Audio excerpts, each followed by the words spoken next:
नमस्कार दर्शकों, Ravindra Soni health and wellness में आपका स्वागत है। आज हम चर्चा करने जा रहे हैं घुटने और कमर के दर्द से जुड़ी हुई एक बड़ी समस्या के बारे में और उससे जुड़ी हुई एक आयुर्वेदिक थेरेपी के बारे में। अक्सर ये जब आप देखते हैं कि किसी को घर में अगर घुटने का दर्द है या कमर का दर्द है तो जांचें होती हैं और अक्सर ये कहा जाता है कि अब आपको या तो घुटना बदलवाना पड़ेगा या आपकी सर्जरी होगी। इस समस्या को लेकर के बहुत लोग परेशान होते हैं और सबको ये लगता है कि क्या ऑपरेशन ही एक अंतिम इलाज है या एक रास्ता है? क्या और कोई ऐसा तरीका नहीं है जिससे कि सर्जरी से बचा जा सके और राहत भी मिल सके? तो आयुर्वेद में एक थेरेपी है जिसका नाम है फिजिशियल थेरेपी। ये थेरेपी के बारे में कहा जाता है कि कुछ तरह के पेशेंट्स जो होते हैं, उनकी जो सर्जरी अगर बता दी गई है तो उसको टाला जा सकता है लंबे समय के लिए। तो ये थेरेपी क्या है और किन मरीजों के लिए उपयोगी है, इस सब के बारे में आज हम चर्चा करेंगे और इसके लिए हमारे साथ मौजूद हैं आयुर्वेद विशेषज्ञ डॉक्टर कामिनी सोनी। कामिनी जी, आपका बहुत बहुत स्वागत है। Thank you so much.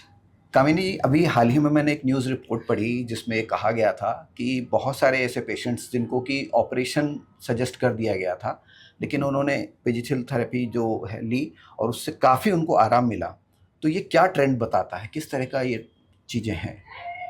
जी, मैंने जो अपने एक इंटरव्यू में बताया था कि जो कमर में नस दबने की शिकायत है, प्रोलैप्स इंटरवर्टिबल डिस्क स्पेस, जो रीढ़ की हड्डी में दो वर्टिब्रा के बीच में स्पेस कम हो जाती है और उनके बीच में एक मांस होता है, उसको वो बाहर निकल आता है। डिस्क जो होती है वो बाहर निकल आती है और जिसके कारण नसें दबने लगती हैं।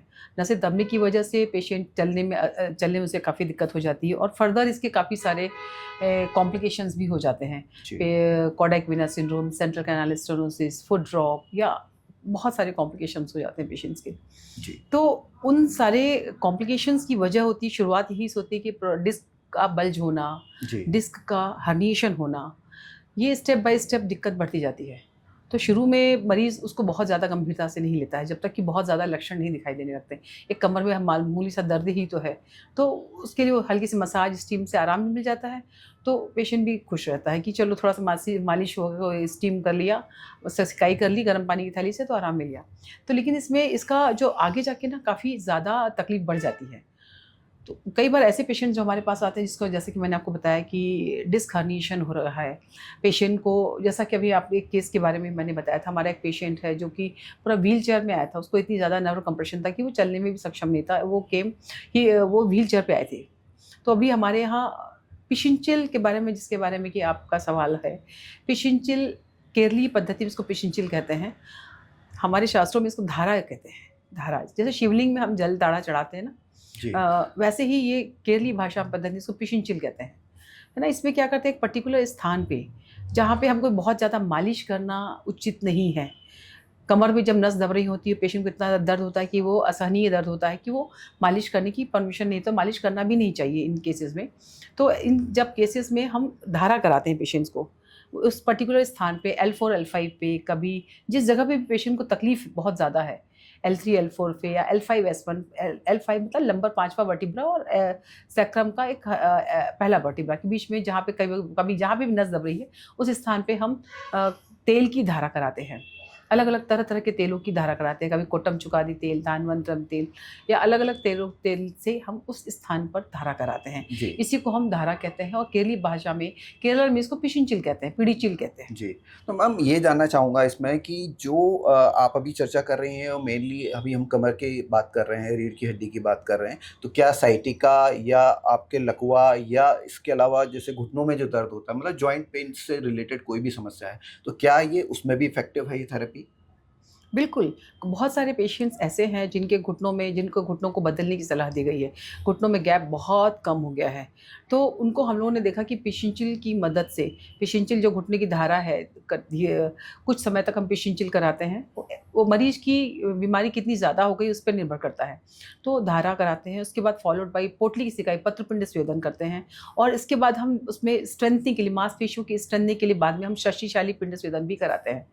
तो ये कई पूरे ट्रीटमेंट प्लान करते हैं अकॉर्डिंग टू मरीज़ की कंडीशन देख के। अगर बहुत ज़्यादा तकलीफ़ है तो 15 से 20 दिन का, हर प्लान 15 से 20 दिन का करते हैं, पेशेंट को हॉस्पिटलाइज़ करते हैं और उसको बस्ती थेरेपी भी दी जाती है। बस्ती थेरेपी मतलब काढ़े के द्वारा और तेल के द्वारा गुदा मार्ग से स्नेह बस्ती लगाना, एनिमा लगाना है, जी। इसको सिंपल भाषा में कहेंगे। तो घुटने में जहाँ पे भी गैप बहुत कम हो गया है, घुटना बदलने की सलाह दे दी गई है। उन कंडीशंस में या सर्वाइकल में जहाँ नर्व कंप्रेशन बहुत ज़्यादा हो गया है, उन कंडीशन में जहाँ पे भी ऐसी स्थिति में मालिश करना कभी भी सलाह नहीं दी जाती है। सिर्फ जेंटली तेल को लगाया जाता है और हल्की सिकाई की जाती है। जी। बहुत तो जैसा कि आप अभी जी। सॉरी आपको इंटरप्ट कर रहा हूँ, जी, आपने जी, बताया था जी। कि इसमें आप पेशेंट की कंडीशंस को देखते हैं, किस कंडीशन में वो है उसके अकॉर्डिंग आप उसका ट्रीटमेंट करते हैं। तो अक्सर ये होता है कि आपके पास बहुत एडवांस स्टेज में लोग आते हैं, क्योंकि जब वो सब तरफ से निराश हो जाते हैं, फिर जी, उनको लगता है कि हम बिल्कुल। आयुर्वेद में जाएँ, जी। कोई ना कोई उन्हें सजेस्ट कर देता है कि वहाँ एक बार ज़रूर आप कोशिश कीजिए। तो कितना देर से पेशेंट आपके पास आते हैं और आपके पास आने का आइडियल टाइम क्या होना चाहिए? जी। देखिए, कहीं भी जाने के लिए आइडियल टाइम तो शुरुआत में ही है। कोई भी दिक्कत हो, अगर शुरू में ही थोड़ी तकलीफ हो तो चाहे वो एलोपैथिक चिकित्सक के पास जाएँ या आयुर्वेदिक चिकित्सक के पास जाएँ या किसी भी पैथी के चिकित्सक के पास जाएँ, शुरुआत में ही जाना चाहिए। जब बीमारी अपने हल्के स्वरूप में है, बहुत ज़्यादा फैली नहीं है, बहुत ज़्यादा अंगों को परेशान नहीं किया है, बहुत ज़्यादा मालफॉर्मेशन, बहुत ज़्यादा शरीर को विकृत नहीं किया है।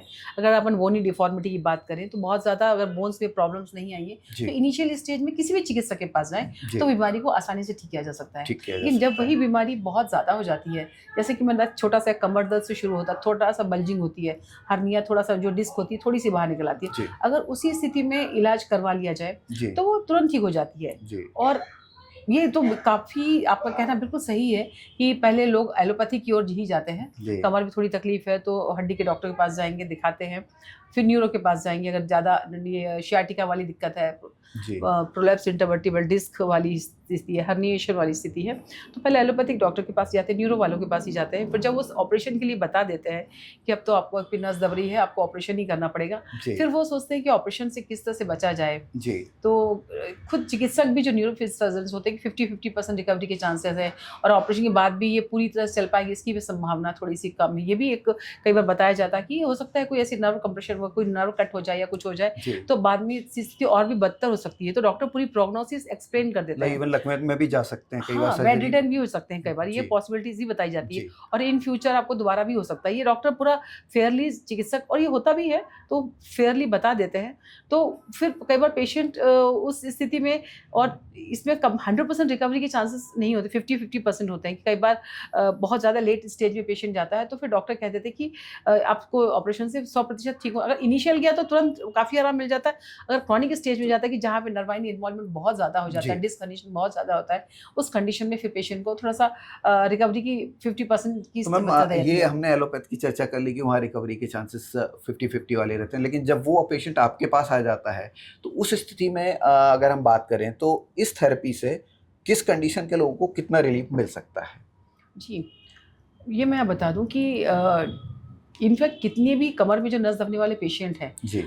जैसा कि अब हमारे पास थोड़े लेट आते हैं, तुरंत तो नहीं आते हैं, पहले वो एलोपैथी के बाद तो हमारे पास आते हैं तो जिनका भी जो एकदम ही कुछ ना कुछ आराम तो हमारी पैथी से ज़रूर ही होता है। इनफैक्ट जो बेड रिडन में है या व्हीलचेयर पे भी हैं या स्ट्रेचर पे भी हैं, तो उस थेरेपी से हम जो थेरेपी करते हैं पंचकर्म की विभिन्न थेरेपीज़ जैसा कि मैंने बताया कि स्थानिक तर्पण थेरेपी, वहाँ पे हम रुई में तेल भिगो के रखते हैं, जिससे वहाँ का ब्लड खून का सर्कुलेशन बढ़ जाता है, वहाँ जी। की मांसपेशियाँ जो स्पाज़म में होती हैं वो सब भी ठीक हो जाती हैं। तो पेशेंट को कुछ अगर कितना भी खराब से खराब पेशेंट हो, लंबे समय तक सिंसियरली अगर वो ट्रीटमेंट लेता है, तो उसमें काफ़ी आराम मिलता है पेशेंट्स को। ऐसा नहीं तो होता कि बिल्कुल आपके आराम ना अनुभव पड़े। में, क्योंकि आपने काफ़ी पेशेंट्स को ट्रीट भी किया है, तो आपके अनुभव में क्या ऐसे रिजल्ट्स रहे हैं? कितने % लोगों को रिकवरी हुई है?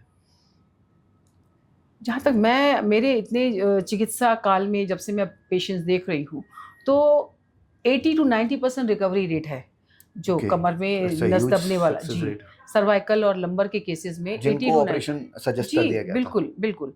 पेशेंट अगर सिंसियरली भर्ती रह के ट्रीटमेंट लेता है और हमारी सभी थेरेपीज़ का अच्छी तरह से पेशेंट थेरेपी लेते हैं और दवाइयों का रेगुलर सेवन करते हैं, तो उससे पेशेंट्स को मैंने जो देखा है 80 to 90% पेशेंट्स को रिलीफ मिलता है और उनकी सर्जरी करने की उनकी नौबत नहीं आती है। जी मैम, इसी से जुड़ा हुआ एक सवाल और है कि क्या ये हर एज ग्रुप के लोग इस थेरेपी का फ़ायदा ले सकते हैं या एक सर्टेन एज ग्रुप के लोग तक ही ये हर सीमित एज है? ग्रुप के लोग इस थेरेपी का फायदा, पंचकर्म थेरेपी सबके लिए है। जी इनफैक्ट ये भी हमारे शास्त्रों में लिखा हुआ है कि स्वस्थ से स्वास्थ्य रक्षणम आतुर से विकार प्रशमनम। जी, मतलब जिस जो हेल्दी इंडिविजुअल है उनको भी उसका कराना भी हेल्थ चाहिए। हम चाहेंगे कि वो हेल्दी हमेशा बना रहे। तो रेजुविनेशन के लिए आप जा सकते हैं। जी, हाँ। रेजुविनेशन है, रसायन थेरेपी है, जी इम्यूनिटी को स्ट्रॉन्ग करना है, मसल्स को स्ट्रॉन्ग करना है। इन जी सारी तरीके से भी हम उसके वात पित्त कफ दोषों को साम्यावस्था में लाकर उसको स्वस्थ बनाए रख सकते हैं। जी और जो बीमार है उसको भी हम उसकी बीमारी की बीमार होने से उसको बचाते हैं। जी। अच्छा, एक चीज़ और जानना चाहूँगा मैम चलते-चलते कि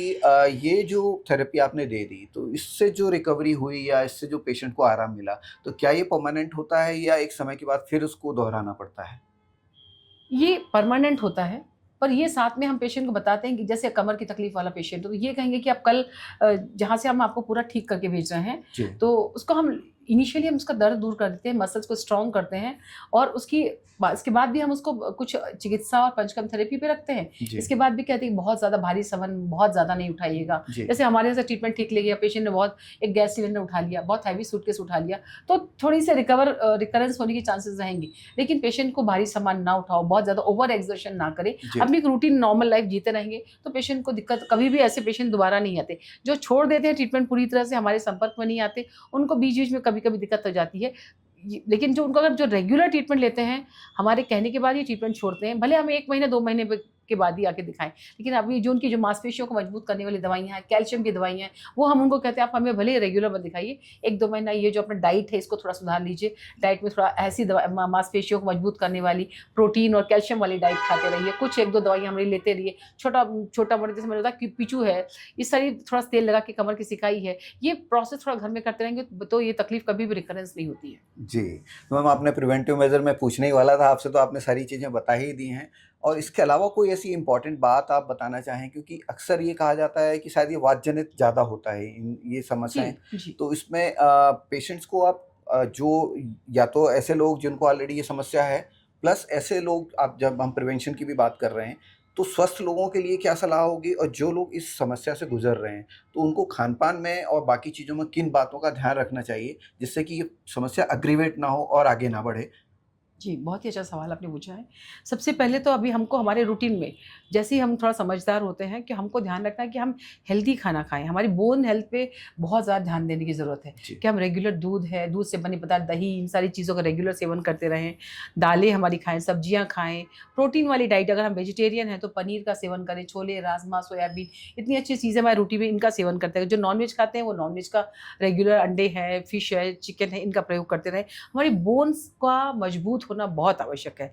जैसे हमारी महिलाएँ हैं, सब स्पेशली फीमेल्स की हम बात कर रहे हैं कि फीमेल्स भी जो लैक्टेशन के थ्रू, प्रेगनेंसी के थ्रू गुजरती हैं, तो उनमें कैल्शियम की डेफिशिएंसी हो जाती है। तो जब आप बच्चे को दूध पिलाने वाली स्टेज में हैं, उसके बाद भी आपको 1-2 साल तक अपने डॉक्टर की चिकित्सा के अनुसार सारी चीज़ें चिकित्सक की सलाह के अनुसार ही करनी है, स्वतः चिकित्सा नहीं करनी है। ये जी। बात मैं आपको जैसे कि मैम स्पष्ट कर आपने दूँ। महिलाओं का जिक्र किया, तो जी, अक्सर वो अपने आप को घर में सबसे पीछे रखती हैं, सबसे पहले वो फैमिली को देखती बिल्कुल हैं सही कह और रहे हैं आप। उनकी हेल्थ पर वो सबसे लास्ट में ध्यान बिल्कुल, देती हैं। बिल्कुल। तो इसमें क्या कोई आपको ऐसा अंतर दिखाई देता है कि अगर मेल वर्सेस फीमेल हम देखें रेशो, तो कौन ज़्यादा पीड़ित होता है इस तरह की समस्या से? महिलाएँ ज़्यादा पीड़ित होती हैं। जी ये जो कमर की तकलीफ़ें हैं, क्योंकि उनमें प्रेगनेंसी है, लैक्टेशन है, मेनोपॉज़ है, इन सारी कंडीशंस में बोन्स बहुत कमज़ोर हो जाते हैं। प्रेगनेंसी में आपके शरीर से अपने बच्चे को भी पोषण जा रहा है, तो जी आपके शरीर में कमी होती है। अगर आपने बोन हेल्थ पे ध्यान नहीं दिया, अपने खान-पान और चिकित्सा, कैल्शियम वगैरह के सप्लीमेंट्स नहीं लिए, तो आपकी हड्डियाँ कमज़ोर हो जाएँगी। फिर इसके बाद ही प्रेगनेंसी के बाद से आपने अक्सर देखा होगा कि महिलाओं में